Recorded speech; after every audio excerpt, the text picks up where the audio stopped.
السلام عليكم ورحمة الله وبركاته. النهاردة بنقدم عرض ممتاز جدا، روف دورين بحمام سباحة أمام البحر مباشر. ده كله ريسبشن 4 قطع. الفيلا على مساحة 250 متر بحمام سباحة خاص، أول نمرة على البحر قصاد حمامات السباحة والأكوا بره والألعاب المائية. ده كله الريسبشن. وده المطبخ. نشوف فيو البحر من البلكونة، أول نمرة مباشر.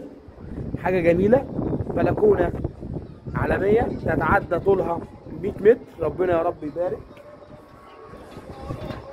زائد امامنا على طول البحر والمنظر الجميل ده هو حمامات السباحه والكريزوت والالعاب المائيه.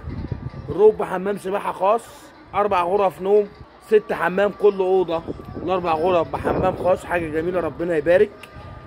الروف ناصي اول نمره على البحر مباشر، ربنا يا رب يبارك. نكمل بقى العرض. يا ريت تصلي على سيدنا النبي. كده احنا شفنا الريسبشن. معانا هنا المطبخ، مطبخ امريكان فتح على الريسبشن.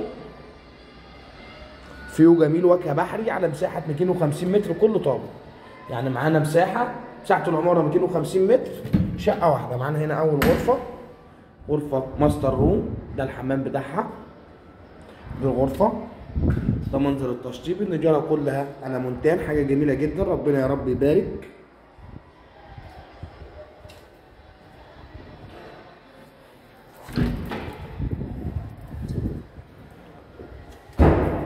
برضو غرفة رقم 2، كل أوضة بالحمام بتاعها. حاجة جميلة جدا، أول نمرة على البحر بحمام سباحة خاص في الفيلا. احنا كده شفنا أول جنة، طبعا سامعين صوت الهواء. حاجة جميلة ربنا يا رب يبارك. على مساحة الطابق، كل طابق 250 متر، أول نمرة على البحر مباشر. معانا هنا حمام منفرد للريسبشن.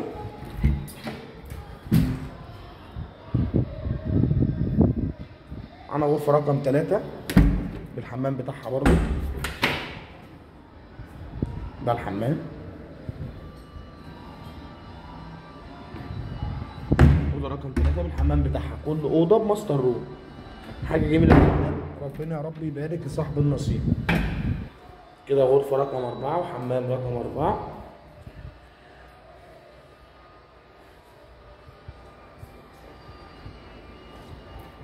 كده اتفرجنا على العرض. اول نمره مباشر، دي الشقه تحت.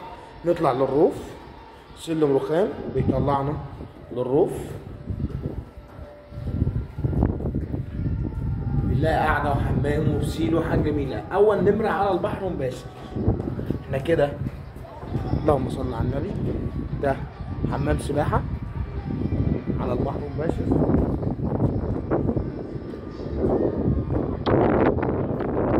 هنا مطبخ، كنبه بالطوب الحراري، شوايه، قاعده.